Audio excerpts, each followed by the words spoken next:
Hello बच्चों, intelligence की जो आपका पार्ट होता है कॉम्पिटिटिव एग्ज़ाम में, इंटेलिजेंस में आपसे एनालॉजी के क्वेश्चन पूछे जाते हैं।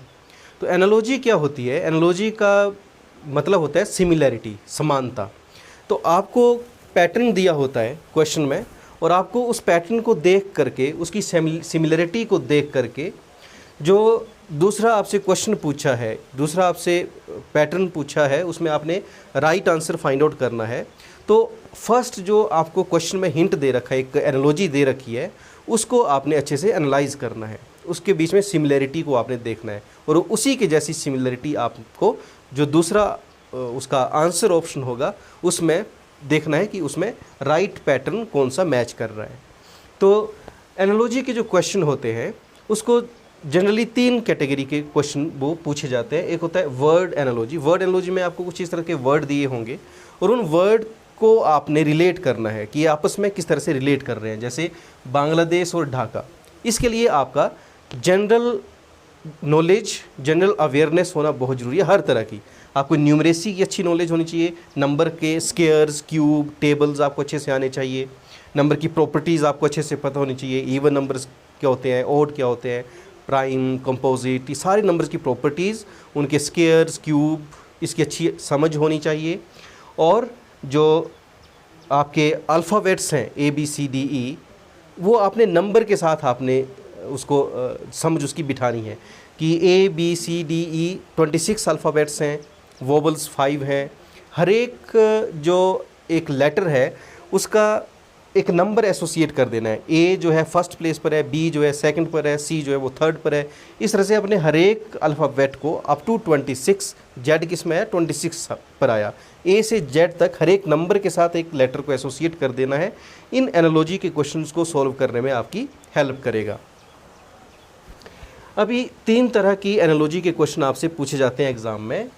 एक जैसे वर्ड एनालॉजी। वर्ड एनालॉजी में क्या करना है, हमने वर्ड्स को आपस में एसोसिएट करना है। जैसे इसमें देख रहे हैं हम, तो बांग्लादेश ढाका से रिलेटेड है, तो इसी तरह से जापान किससे होगा। अब इसमें आपको क्या पता होना चाहिए कि ढाका क्या है, कैपिटल ऑफ बांग्लादेश है। अगर ये आपको पता है तभी आप इसका आंसर कर पाओगे कि जापान के साथ क्या रिलेट करेगा, उसकी कैपिटल दैट इज़ टोक्यो। इस तरह से अगला है मैकेनिक, गैराज। ये वर्ड का आपको कॉम्बिनेशन दिया हुआ है, आपने इनके बीच में एनालॉजी एस्टेब्लिश करनी है कि मैकेनिक क्या करता है, कहाँ काम करता है, गैराज में काम करता है और रिपेयरिंग का काम करता है। तो टीचर कहाँ काम करता है, टीचर स्कूल में करता है काम। तो अगर आपको ये सेंस है तो आप इसका आंसर जो है वो कर पाओगे। तो इन क्वेश्चंस के आंसर करने के लिए आपकी रिक्वायरमेंट क्या है, ज़्यादा से ज़्यादा पढ़िए, ज़्यादा से ज़्यादा समझिए, सुनिए, देखिए हर चीज़। इसलिए इस टेस्ट को इंटेलिजेंस टेस्ट बोलते हैं। कुछ रटना नहीं है आपको इसके लिए। यू शुड हैव कीन ऑब्जर्वेशन। आपकी जो निरीक्षण क्षमता है चीज़ों को देखने की, समझने की, इंटरप्रेट करने की, वो निखरी होनी चाहिए। तो वो प्रैक्टिस से होता है, अभ्यास से होता है। हर चीज़ को अच्छे, जब न्यूज़पेपर पढ़ें तो उसमें अच्छे से टर्म्स को समझें कि कौन चीज़ किससे रिलेट कर रही है, किस चीज़ की न्यूज़ है, क्या पढ़ रहे हैं आप, उसके सारे जो रिलेटेड टर्म्स उसमें दी हुई है उसकी समझ अपने दिमाग में बिठाइए। डेली न्यूज़पेपर रीडिंग की हैबिट डालिए। जो आपकी टेक्स्ट बुक्स हैं उसको अच्छे से समझिए, हर टर्म्स को समझिए। तो ये सारी चीज़ें हेल्प करती हैं आपकी एनालॉजी के क्वेश्चंस को सॉल्व करने के लिए। इसलिए ये इंटेलिजेंस है कि आपको इसमें कोई स्पेसिफिक रटना नहीं है, आपको स्पेसिफिक नहीं रटना है, लेकिन हर चीज़ की समझ आपको होनी चाहिए। अब जैसे ये नंबर बेस्ड जो एनालॉजी है, अब इसमें आपने ये आपको पैटर्न दे रखा है। इस पैटर्न को देख के आपने आंसर फाइंड आउट करना है। तो इस पैटर्न में क्या, यहाँ 2 है, 4 है, तो 2 है, 4 है, तो 3 है, तो 3 है, तो 2 को 2 से ही मल्टीप्लाई किया 4 आ गया, 3 को 3 से मल्टीप्लाई करेंगे तो 9 आ जाएगा। तो इस तरह से हमारे ये पैटर्न हो गया। दूसरा 5 है, 125। 5 125 के साथ कैसे रिलेट करता है, इसके लिए आपको नंबर के क्यूब्स पता होने चाहिए कि 5 को मैं 3 बार मल्टीप्लाई करूं, 5 × 5 × 5 तो 125 आता है। तो जो यहाँ नंबर है इसको 3 बार मल्टीप्लाई करने पर 125 आ रहा है। इस तरह से मुझे 6 को देखना है। 6 को मैं क्या करूं, जो मैंने यहाँ किया वही मुझे यहाँ करना है। 6 को 3 बार करेंगे तो 6 6 जा 36, 6 जा 216। तो इस तरह से नंबर एनालॉजी इसके लिए आपको क्या पता होना चाहिए, नंबर की सारी प्रॉपर्टीज़ पता होनी चाहिए, इनके स्क्वायर्स, इनके क्यूब्स आपको पता होने चाहिए। इस तरह से अल्फ़ाबेट एनालॉजी, अल्फ़ाबेट एनालॉजी में जैसे यहाँ लिखा है CM और इसके साथ क्या रिलेट कर रहा है, D और N, तो इनके बीच में क्या सिमिलरिटी है। C का अगला अल्फ़ाबेट है D और M का अगला है N। इस तरह से T का नेक्स्ट होगा U और F का नेक्स्ट होगा G। तो ये आंसर आपको पता चल गया।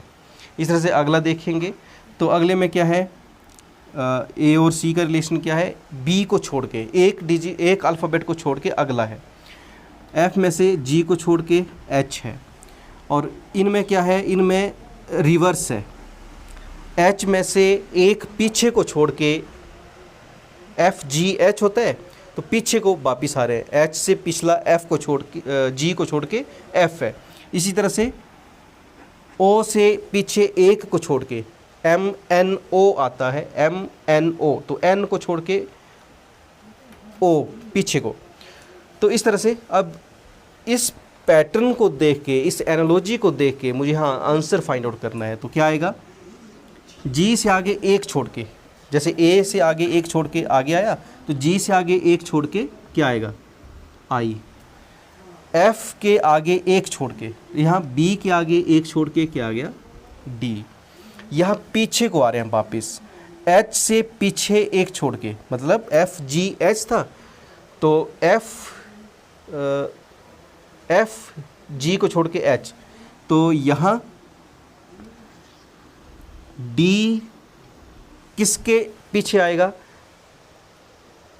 D के आगे क्या, DEF, इसका मतलब है यहाँ पर था, यहाँ पर होगा F, तो F से पीछे को क्या आया, सॉरी यहाँ पर F नहीं होगा, यहाँ पर होगा पीछे को B, कि हम यहाँ से क्या करना है, मुझे यहाँ से पीछे को देखना है। यहाँ जो है, यहाँ F था, तो F से पीछे G को छोड़ के H, यहाँ से देखूँ अगर मैं, तो F से आगे एक G को छोड़ के H आया, यहाँ से देखूँ तो B से आगे C को छोड़ के D आएगा। इसी तरह से आगे यहाँ पर क्या है, M है, वो क्या है, O से पीछे N को छोड़ के M है, तो यहाँ पर हमारा J है, तो J से पीछे क्या आता है, I को छोड़ के पीछे H है। तो इस तरह से देखें, MNO HIJ। तो इस तरह से इस दिए हुए पैटर्न को देख के, दी हुई एनालॉजी को देख के हमने आंसर को प्रेडिक्ट किया, आंसर को फाइंड किया। तो ये है एनालॉजी। तो इस तरह से आपने डिफरेंट क्वेश्चंस को प्रैक्टिस करना है। आपको ये जानकारी कैसी लगी कमेंट सेक्शन में बताना है, और ऐसे और क्वेश्चंस आपके लिए लेकर के आएंगे इसी सीरीज़ में, इंटेलिजेंस की सीरीज़ में।